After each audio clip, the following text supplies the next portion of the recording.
And a big why is how it all started back in the very early 1980s when I was born. Do you give that credit to your mum somewhere, saying that she did not let that affect you at all? In January 2018, I find out I'm pregnant. And the reason that was such a shock, when we moved to the Midlands, we were going to adopt because we'd already been on our IVF journey and it hadn't worked out.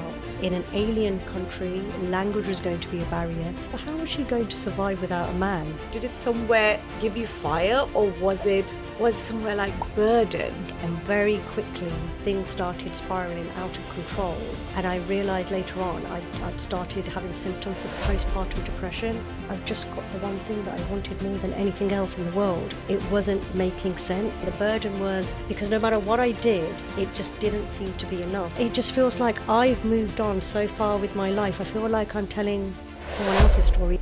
Hi, welcome to Her Own Narrative, where we delve into the stories of women that shape their lives. And today, we have a trailblazer who is changing South Asian identity in the premium spirits industry. We have the powerhouse behind Crazy Gin, Paramjit Nagra. Oh. Hi, Paramjit. Hello. That was such a lovely intro. Thank you. You deserve it. Right. So I've made lots of notes because we've had so much talking behind the scenes. It's unbelievable. We met a few weeks ago at the TEDx and you had the fire round with them. And it was just amazing to spend time with you. And since then, I've been in awe of you, of how you have actually navigated the challenges in your life since very, very, very early age. So going back to early age, let's go right back, going to your childhood. We've spoken about this, so yes, you can give a little background, but how was it to be raised by a single parent, single mom?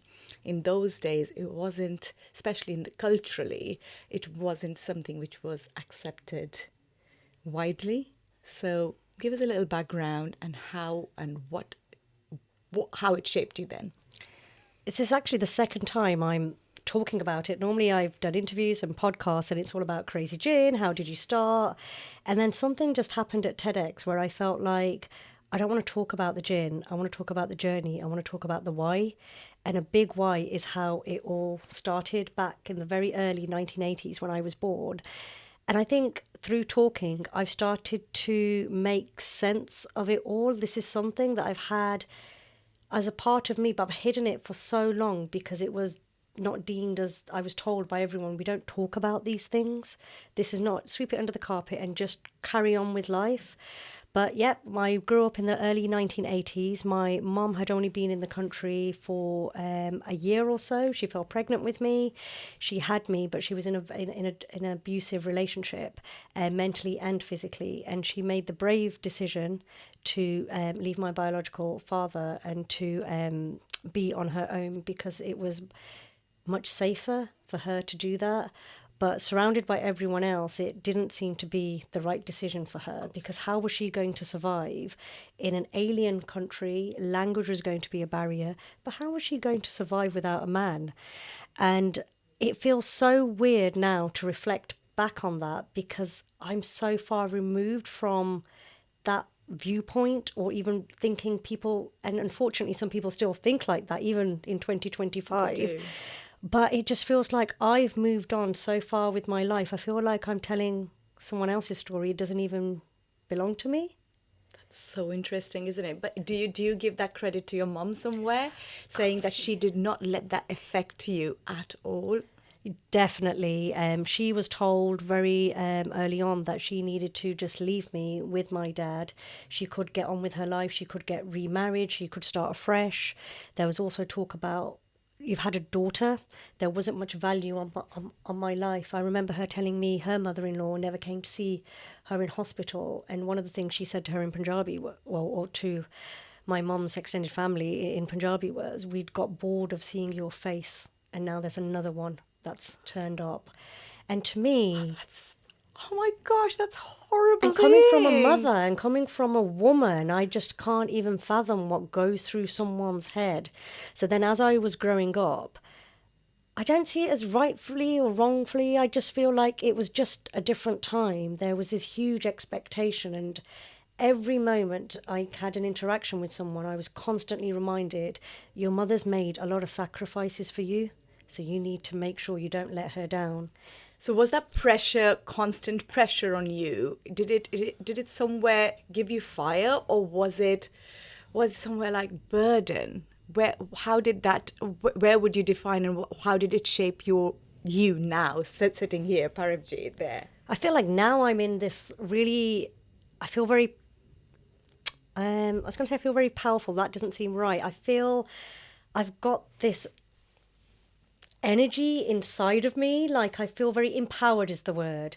And now I feel like I feel very empowered where I am now. But growing up, it was very much a burden. And the burden was because no matter what I did, it just didn't seem to be enough. So even if I was getting good grades, I needed to get better grades. I needed to put my head down. I needed to say Hanji. I didn't need to have any ideas that didn't fit the mold of whatever the people around me needed it to fit that mold. I needed to make sure that I wasn't disruptive, whatever disruptive meant for the people. Get married, settle down, be respectable. And this word respectable, everyone's got their own definition of what respectable means. I think it's a generic word for how they have thought a woman's life should be, and that's respectable. If you're just a little bit out of the box, you're not respectable. Is that, I don't know, is that my understanding, isn't it? Yeah, and people out, and what's respect to one person is not respect to the other person. It's all a bit bonkers. It is crazy. I feel so lovely to be able to have this conversation with someone so like-minded, because you just get it. It is crazy, isn't it? And I was actually thinking about this today morning. We had a team meeting and I spoke about this yesterday morning to the girls as well. It's like there is a massive shift. We're deviating a little bit here, but there's a massive shift in how women are actually thinking. Going back to what your grandma said to your mom, that, oh, there's another one of you. There was a woman. My mother-in-law said to her. Yeah, so your grandma. Oh, sorry, my grandma. Your grandma. Yeah, sorry, yeah, yes. Your grandma to your mother. So that's her mother-in-law saying that. So a woman saying that to another woman. How does it feel? While today, two women are actually rooting for each other, and we're like, "Hey, girls, go!" I was at an award ceremony last night, and I wasn't the winner, but honestly, there was not even an ounce of jealousy. It was like, go, worthy winners, go. It's the whole mindset is shifting in women. Why and where is it coming from? That lack of support we've had from women all these years? Is that why we're shifting? I have no idea. I feel like culturally there's a big shift between the West and the East. If we think about the dynamics of I culture versus we culture, and whereas is this something that I'm doing on my own, or are we collectively doing something for the greater meaning? And I think when we're looking deep within ourselves, when we've gone into this we culture, what do we represent and what do we want to see in the world? That's not a mission for a single person. No. That's a whole collective. Yeah. And it's that I think is bringing this energy. And I can feel it in the room. It's energy. A movement. It's yes. a movement. I always say it's not like, it's not someone's venture. It's not someone's business. It's not another IG page. It's not another podcast. It's actually a movement we're bringing together. I matter. You matter. We all matter. Our feelings are valid. We all matter. And I think that's what's lovely about it. I'm going to go down to, while we're talking about this early years, let's talk about, because I've made a few points here. We've talked about your roots, but going to your uni, how in those days you chose psychology, and today what you're doing, it's kind of marrying it up, isn't it? But at that point, did you think this is what you wanted to do, or was it something is now actually matching up to your personality? I think back then the desire to study psychology was led from my mother, and having gone through the trauma that she went through, she suffered a lot from mental health illness.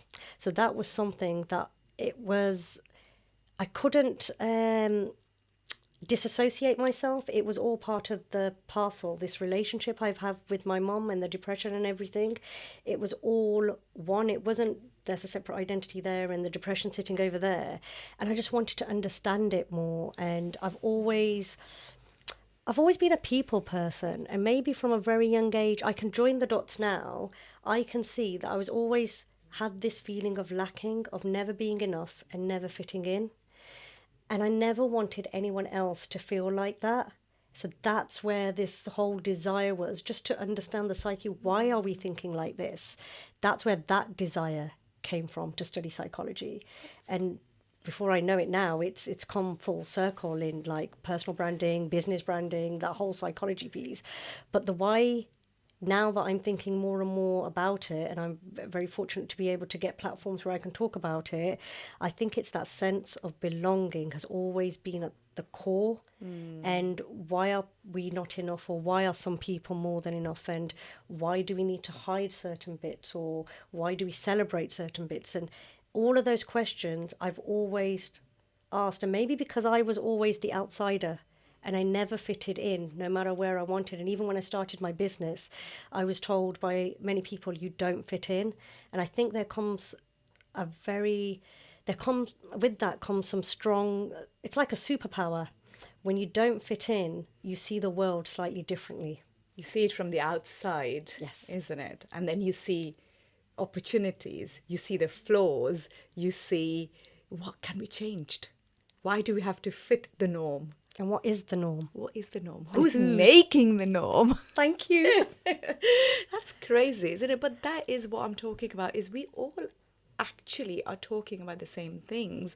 But saying that, I'm not going to say people are not talking enough. People are talking enough now. Especially women are coming out, and they're very proudly owning themselves up. They're talking about every little thing which people were like, shush, shush, shush, shush, shush, keep it, shush, shush, shush, shush, shush. Everyone's going and talking about things. It's not because they want to go and shout out about themselves, or, yes, let's just talk about it for the sake of it. Because we're realizing sharing, and that support that comes with sharing, and that power that comes with sharing, it's unmatchable.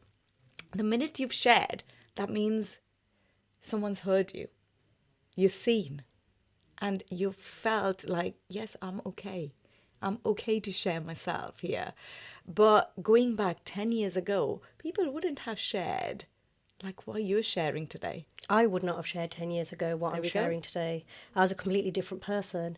But hearing you talk, it made me think, have we as women or as society evolved from survival mode to now we can actually flourish? So if we think about people that are first generation or second generation British Indians, their parents came here and it wasn't a luxury. They had to knuckle down into a system, and it was survival mode. How are we going to go from A to B to pay the bills? And I feel like I'm in a place of privilege where I've not had to fight those fights. I've had to fight different fights. But then with social media and making it more accessible as to who holds the pen, who holds the power, with social media, anyone can pick up a phone. Anyone can let things out. Yes. Yeah. And I think that's there's a massive power in that. We don't need to have a BBC coming and documenting us, isn't it? And that's coming from a different angle as well. Whose story, talking about just the BBC, but also about schooling as well. Whose narrative, whose voices are we hearing? Now we're hearing that actually there's always two sides to every single story.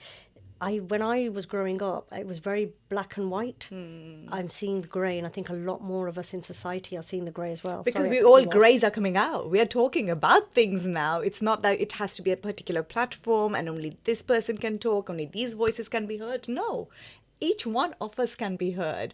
That is absolutely, it's so powerful though. It is absolutely amazing.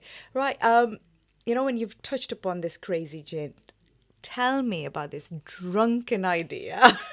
How did you and your husband Bruce, you came up with this drunken idea, and it's like, okay, fine, let's mix it. I'm going to let you tell the story here.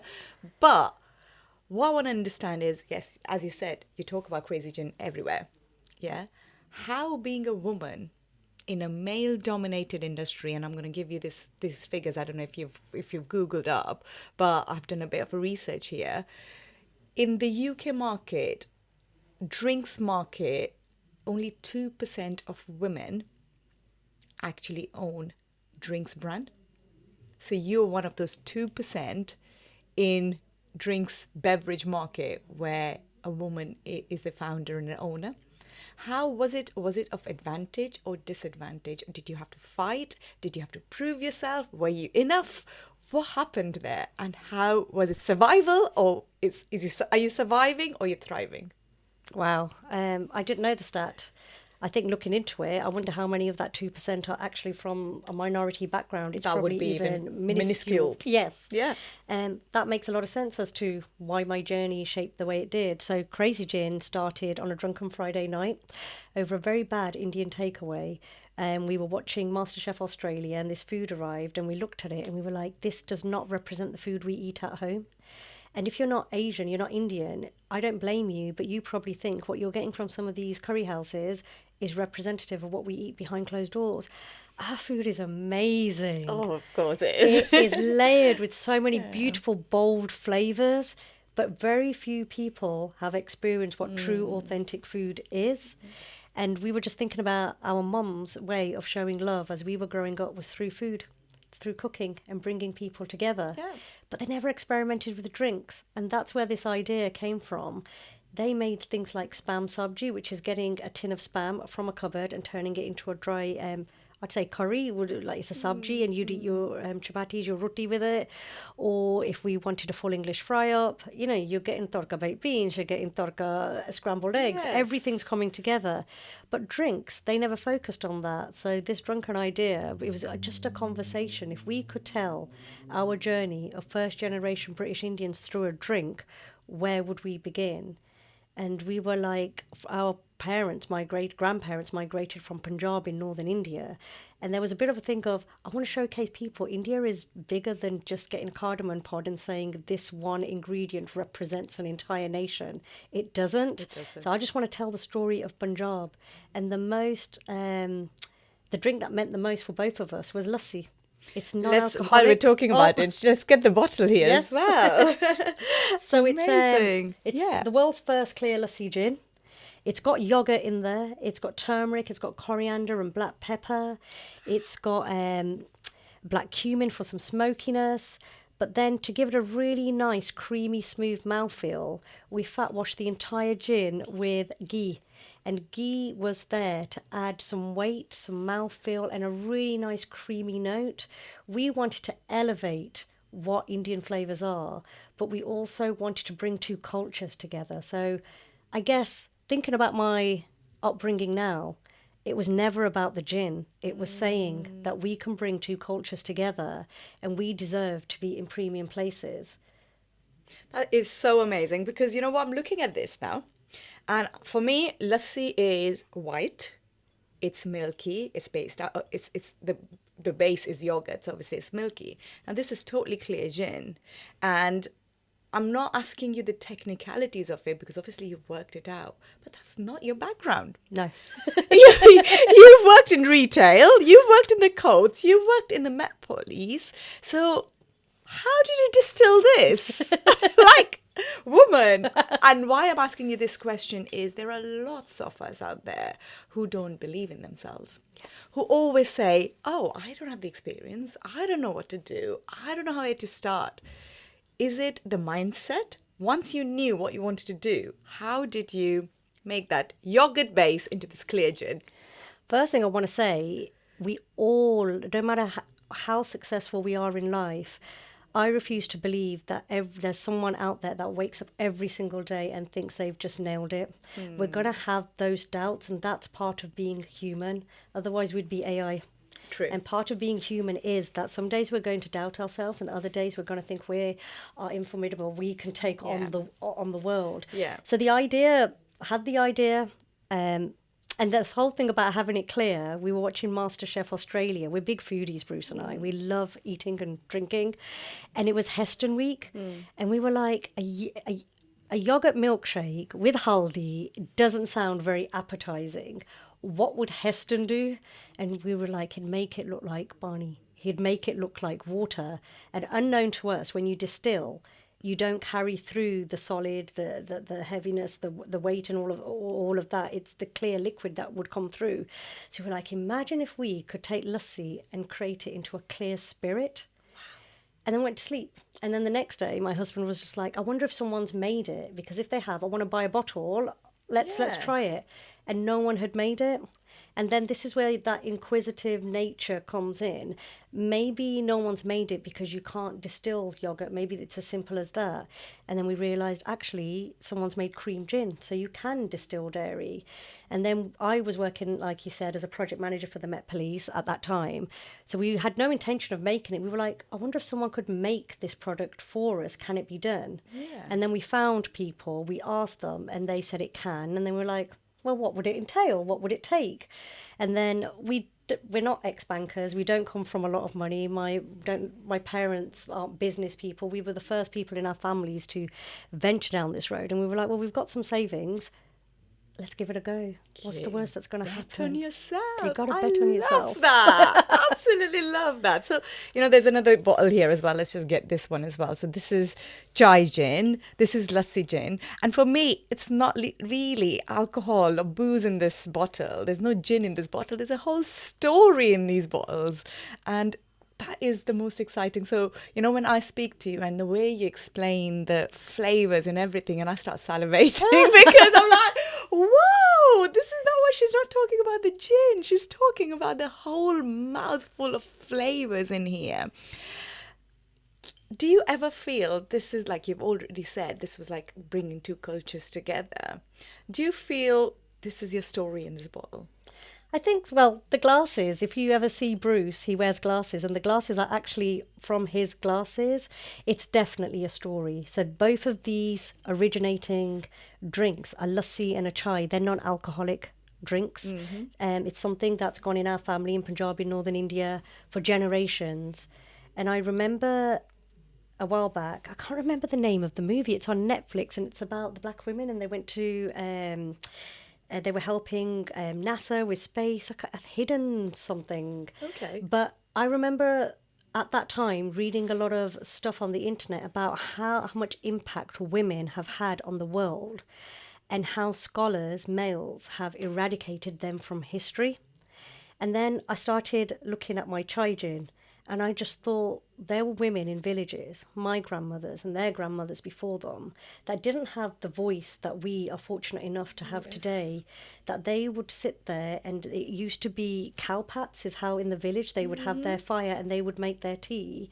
And I feel so privileged that I'm giving those women a voice that didn't have a voice, and here I am bringing their expression, their flavour to the world, because we all have a story that deserves to be celebrated, and we all are enough. This is so, like, it's blowing my mind here, because what you're saying is you are actually giving the voice to those women who have sat in those villages and come up with these flavors for chai and gin. And if people sorry, not chai and gin, it's for chai and lassi, and then lassi is not even just made like that. There's a whole big process to make lassi, and their stories haven't been told because they're taken for granted. I love that. Also, I think you've hit on another point which brings the Asian culture. I have so many people tell me that when you come to matcha tea, there's a whole process. There's a ritual in the way that you do it, and it's beautiful when you watch the ritual. And I'm like, but did you know there's a whole ritual to make an Indian tea as well? Yeah, and lassi. There's like two or three women standing there, and with the rope, they're churning the milk. The milk turns into butter. Butter turns into, it leaves residue of buttermilk. And there's a whole process of doing that yogurt. I might be doing a little bit wrong, this whole process, but that's the way it works, isn't it? And they were farmers, so they had the buffalo, they had the cattle, they had all of that. So for me, I want to celebrate that. Oh my gosh, it sounds so incredible. Coming back to your journey in the never mind drinks market, we've just said 2%, being a woman of colour in the spirit market and premium spirit market, what were the challenges? Obviously, there'll be challenges. I'm not even going to ask you what are challenges. Of course, there were challenges. There still must be.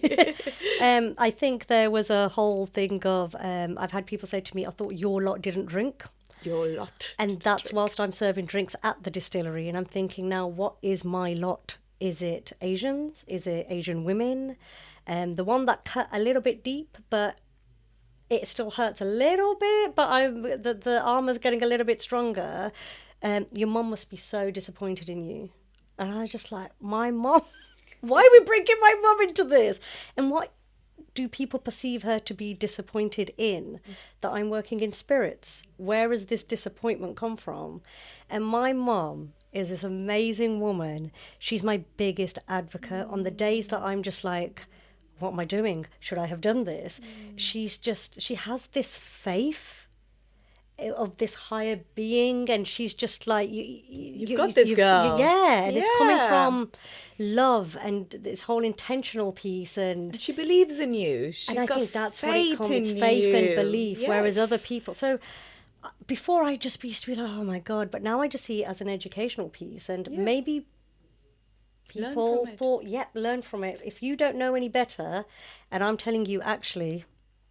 You know what I believe in, Paramjit, here is people who have so many comments to make about you. It's not about that they see you in a different light or they see you as small. I think somewhere they have their own insecurity. It's like, why could I not do what she's doing? I feel with people who have envy, they see you in the light of not being enough. And funny why I'm bringing this up is I had a podcast a few podcasts ago, and there was a lady we spoke to Ori, and she said exactly the same. She's like, jealousy comes from lack. So when you lack something, you are not happy that the other person's doing this. So when they are making a comment on you, it's not that they're somewhere deep inside they're envious. So how dare you, as you say in your own words, a short Indian woman is got into premium spirit and smashing it, because they're not saying, woman, you're a businesswoman. Why are they actually labeling you an Indian woman, this, that, rather than saying you're an entrepreneur, you're a businesswoman, you're a business person. There's no need for labels. That's amazing. I've never thought of it like that. I've always seen it from the point of view, maybe I give people the benefit of the doubt. So I've always seen it from, is there an educational piece? Because I do remember growing up in the 80s, very few women in my circle, in my families, drank. And then there was this time of the secret lemonade drinker. You've got someone, can you just pour me a shot and I'll just pretend I'm having my lemonade? To now people are more openly drinking, whether it's wine or it's cocktails or spirits. And now we've gone one step further. We're actually manufacturers. We're making it, we're celebrating it. Course. So I do understand the hesitation. But I guess what takes me back is, and feels a little bit sad, that some of these viewpoints are so stuck where I thought we'd left them in the past in the 1980s. But then rather than being upset about it, I can do something about it. Exactly. Move on. And then we just learn from it and turn it into a bigger fire. But then the other obstacles I was just thinking I've had, some people don't want to move on because there's another hidden ulterior motive, whatever that might be. I've had people tell us, is it a curry in a bottle? And the thought, initially, we were just like, we've come into this market to celebrate flavour, to tell a story, to bring something amazing into the drinks world. That's not been done before. We're one of the first, and we launched in 2016. Since then, we've seen a lot more British Indian brands in spirits come and tell those flavours. We were one of the first. But we found this thing of people trying to put us into a box, and some people would say it's too Indian. Some people would say it's not Indian enough.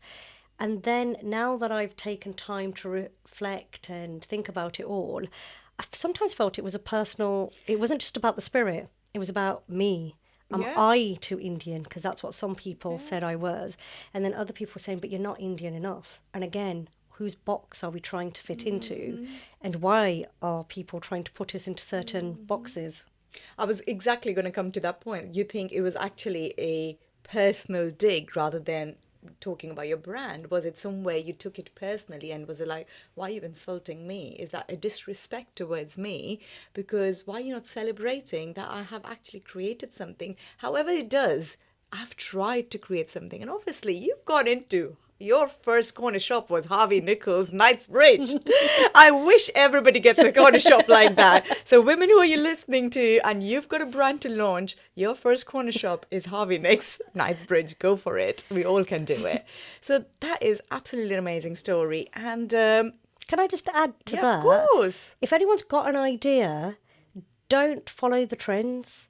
Think about your why. And I genuinely believe the reason our first corner shop was Harvey Nichols, and we're still there 8-9 years on. They've stopped both of our gins there to this day, is because it was never about a trend. The meaning was much bigger than creating a spirit. For us, it's about bringing people together through flavour. It's a conversation starter. It's something that food and drink should make you smile. And that's what this is for us. I want people to understand true, authentic flavours. They're just presented in a completely different way. And I think chefs are amazing. They've been doing it for years. I just thought there was a big disparity when it came to spirits. And that's where we enter the space. That's awesome. You recognizing that spot, recognizing that gap, and then filling that gap beautifully. That's really, really incredible. And what an inspiring story. I know there has been a lot of personal challenges for you as well, because we spoke about it. There was a 3-year gap, 3-year period where it was a lot for you. You were moving cities because of business. You then spoke about your pregnancy, and then there was your mum got diagnosed as well, and then you have a new business to start with as well. How do you cope there? And it's not because everybody gets challenges, but my point is, how would you tell women out there that, you know what, it's okay, it comes, and then sharing at that point, I remember you talking about, made a huge difference in your life. So tell us a little bit about that.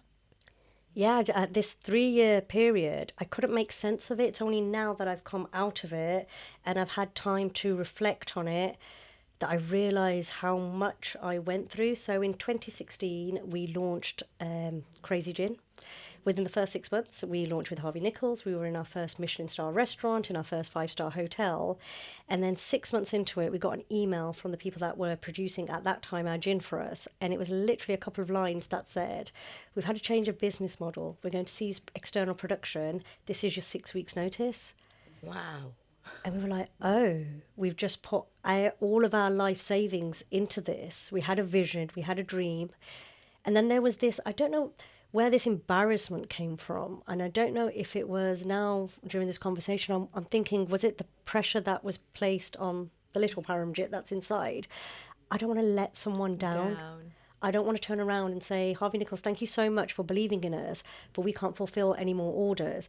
And then it was like, what does this mean now for the next person that has an idea? Are they going to think this isn't going to be good for us? Yeah. If we've given Crazy Gin a chance, they've let us down. Maybe we shouldn't be working with small independent people. And then during that conversation, we were like, what should we do? And then we were like, what if we sell the house, leave our jobs in London? We'd lost Bruce's dad a couple of years beforehand, moved to the Midlands because we're travelling up and down the country as far as Edinburgh to do tastings. We're more localised. And if we bring the production in-house and learn it inside out ourselves, no one can let us down again by saying we've ceased production. So that's what we did. In a space of 6 weeks, the house went on the market. Within a week of going on the market, it sold. I handed in my notice at work. I left London. I moved to Wolverhampton. And then we started the whole process of redeveloping the flavours. We bought the best equipment that we could, which is Buki rotary evaporators. For 8 to 12 months, we've still got the binders today, where every single 5 minutes we're looking at the temperature, we're looking at evaporation, we're looking at everything to get the cleanest, purest flavours that we can. And then the next year, in January 2018, I find out I'm pregnant. And the reason that was such a shock, when we moved to the Midlands, we were going to adopt because we'd already been on our IVF journey and it hadn't worked out. It was emotionally draining, financially draining, and it takes if anyone's not been through IVF, it takes such an immense toll, not just on my body, but mentally, on Bruce, on your relationship. And we decided what we want ultimately is a family. Now, whether that's through blood or not through blood, we want a family. And that's where we came. So when I fell pregnant, it was the best and the worst news, because for those next 9 months, every single day was, I'm going to lose it. Something's going to go wrong. It's not going to. And when you go through IVF, it really, in a way, brought me to my knees in the sense of, I can't throw money at this. I've thrown money at it. There's some things in life you can either have it or you can't, and you can't buy it. And I think having a child is one of those things. You can't just buy a child. It's either going to happen or it's not. And then my beautiful boy was born in October, and it was amazing. And very quickly, things started spiraling out of control. And I realised later on I'd started having symptoms of postpartum depression. But in my head, why was I having postpartum depression? I've just got the one thing that I wanted more than anything else in the world. It wasn't making sense. And then I had this fear, I can't talk about it because they're going to take my baby away. They're going to say I'm an unfit mother. Then on top of it, I feel like there's a lot more work to be done within the Asian community as well about what postpartum depression is. Does it exist? Does it not exist? Am I just being really, really awkward that I don't want to give my baby to someone else? It was all encompassing whilst I'm still trying to help Bruce with the business and Crazy Gin. I say help because at that point, I don't think I felt like I was an equal. I was shying away more and more into the background. And then when my son turned 1, a week before, my mum got diagnosed with breast cancer, and she's absolutely fine now. But that 3-year period, it was one thing after another, and talking about appeasing people and where we fit in and trying to fit into a box. There was no box for me to try to fit in for anyone anymore. It was pure survival of every single day. And I think that was a massive cornerstone for me to actually find my voice, because I'd hit rock bottom and I felt like I was almost rebuilding myself. So you basically hit your lowest, you lost yourself to find yourself again. And I think it's normal. It's normal. Oh, 100%. We don't talk I think it's about important. We have to lose ourselves to find ourselves. And it's happening more and more. The more we talk about it, especially, you know, I read somewhere, I'm sure that was one of the TEDx speakers, or was it Claire Roberts? She says somewhere, she's like, midlife crisis used to be called crisis. Now it's reinvention. It's so beautiful. She put it there. Is because it's the technology we've got, the resources we've got, the awareness we've got, and the support we've got nowadays. Is we are actually now sitting back. We've caught up with our life. It's like, okay, we've done all these XYZ things. Now I'm in my stage of life where I want to be me again. I want to do something for myself. And I think, yes, for you, it was a lot of trauma coming with it as well, where you say hitting the rock bottom was important for you to find yourself again. So what did you find? It reminds me, what I found takes me back to one specific, and I still get emotional talking about it. It was one specific Instagram post, and I feel comfortable being emotional. There was a time I would have been like, it's so unprofessional. You don't go and talk about these things. What will people think? And there's a big thing. I don't know if it's also in the Western community, definitely in the Asian community. What will people say? Oh yeah, that's everywhere. We were people pleasers all the time. And there was a story about this lady, and she had committed suicide, and her family on Instagram had posted it, and she'd committed suicide due to postpartum depression. And I remember Zorro being really young, and I could just feel, I didn't know her. I felt her story so deeply, and I still do. I think that's something about me. I feel things deeply, whether it's success or failure, or whether it's mine or someone else's. That's your passionate personality. There's just something in me. I really can feel it, and I just remember thinking that could have been me, and if only somehow someone had told her that she's enough, that there's support out there, she could still be here with her child. I can't imagine leaving Zorro now. He's 6 now. And I just thought, and I remember talking to Bruce about it, and I was just like, I toyed about it for ages, and I was just like, I can't not speak up. And that was my first brave thing that I did, which was just posting up, I've been there, because I didn't want anyone else to feel they had nowhere else to turn. I think that's an awful place to be when you look at the population of the world, to think I've got nowhere to go. But there's so many of us, and we can just be that one person for someone to go to. 100%. For someone to be pushed to the point where they think the only option is to take their life, I think it's a scary place. It's not only scary for themselves, I think it's a very shameful place for the other people around them. That person felt so lonely that the only thing they were left with is that. It's not always that it's done intentionally, but if I know somebody and it's done, I would feel so inadequate that could I not have done anything? And sometimes it's, you don't know. Sometimes you don't know what Because someone else is going through. We don't talk. Mental health is important. We don't talk about, yes, you've got fever, great. You please take care. Are you not feeling well? Get on with it. Yes. I now You'll be okay. make a point, because of what I went through. When I see a new mom, I'm very mindful. Everyone's there for the baby, but how are you? And what surprised me now, thinking about my journey, there were so many moms I knew, and it was always about the baby. Yes. For very few people asked me about me.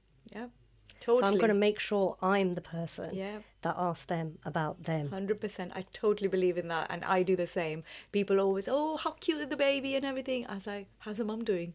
Is she okay? Like, ask her. She's given, it's a new birth to a mom. Yes. Having a childbirth is not the easiest thing. Either way, C-section, natural birth, whatever it is, you are reborn as a woman there. Yes. So I love that. Yes, we get each other. So obviously the shift happened. You found your voice again because you were kind of getting in the background, you said, and then something shifted. Reading that article, that post shifted something. You said, no, I want to speak up. Is it about owning yourself there? Does that come somewhere where you're like, okay, I believe in myself. This is my truth, and I'm going to stand up for this truth? That's a brilliant question, because it can be so many of those things and all of them combined. I think for me, deep down, it was acknowledging that no matter where I am in my life, I'm enough and I'm loved. But I need to accept that myself. If I'm going to continue to look externally, I'm always going to find people that are there to tell me I'm not enough. I'm not loved. Whether that's through personally building myself up or through my business, there's always going to be people telling me I don't belong in certain spaces. I'm going to interrupt you here because I don't want to interrupt, but just the basic thing. When these noises are getting louder and louder in your ears, it's not always easy to say, no, I'm going to stand strong, because that brings self-doubts, that creeps self-doubts in you. What is your way of dealing with that? Because you're saying, what? Okay, fine, I believe in myself. I have the truth. This is my truth. And I want to do this personally, professionally, whatever it is. But those noises, when they're getting louder and louder in your ear and they're saying, no, you can't. They put doubts in you. What is your way of saying, no, I'm enough? It's my why. And I think I didn't have my why anchored for so long and it's normal. I don't want anyone listening to this thinking that they're inadequate, because you are not inadequate. You honestly are not inadequate. Even if you take nothing else from this chat, just know that you are more than enough. Yeah. You honestly are. And for me, it was that anchoring. What are my values? Not what other people have told me that I need to behave a certain way to be accepted. Yeah. What are my values? How do I want to present myself? What are my beliefs? What will I stand up for and what will I stand up against? So now, I don't know whether to go for the gin or the personal. I'm just thinking if the gin, people are telling me it only belongs in an Indian restaurant. I call bullshit to that. Sorry about my language. That's fine. We are all open here. Why does it belong in only an Indian restaurant? Are you telling me a chai, going back to... Starbucks is doing chai, so how is it going to... I haven't heard one person get a chai latte and say, I need to have this with an Indian. So why is it when an Indian woman makes a cultural product that she's being told it only belongs in an Indian venue? No. It's there to be celebrated. It's there to be embraced. Japanese spirits, you see them in English restaurants, you see them in Japanese restaurants, you see them in Indian restaurants. Why are Indian spirits, those flavors, not celebrated? And that's what I'm here for. It's never about the gin. It's about a flavor. It's about embracing identity and cultures, and it's about celebrating it. In a world where I feel like it's becoming more and more extreme in some ways with social media and everyone has their voice, I want to be the glue that's bringing the people together. That's the mission. I absolutely love that. Like, powerhouse you are. So, we're going to quickly wrap this up. I want you to give one message to that one woman who's sitting there and saying she's not enough. I know you've said you're adequate, but I want it to be so personal from your own point of view. So if I did it, you can. To whoever's listening, I want you to know that every single part of you, even the parts that people have told you that you should be ashamed of, every single part of you, you should own that, because it's what makes you whole. Don't leave something at the door. Bring all of you to everything. That's where the superpower is. Otherwise, you're just trying to fit a mold, and the mold is always going to start shape-shifting and changing. I want you to own every single part of you, even the messy bits, and be proud of them, because you're doing an amazing journey to be where you are today. And every single day up until today, you've survived. You just got to keep going. Got to keep going. Keep going, and also own yourself up. It's okay if you've messed up. It's okay if it is not as pretty as they want it to be. But it's you. That's your unique point, because there's nobody like you. So on that note, what an amazing chat. We've got a lot of things to talk about now. We have projects to talk about. We've got to do it. But thank you for being here. Thank you. If anything I've said today has resonated with you, I would love for you to connect with me on LinkedIn. My profile is Paramjit Nagra. That was a lovely chat with Paramjit. So much owning up, so much vulnerability, so many things she's healed, her journey. If there is anything that's resonated, do drop us a DM. Follow Paramjit for her journey as well, and keep this conversation going. Thank you. See you till next time.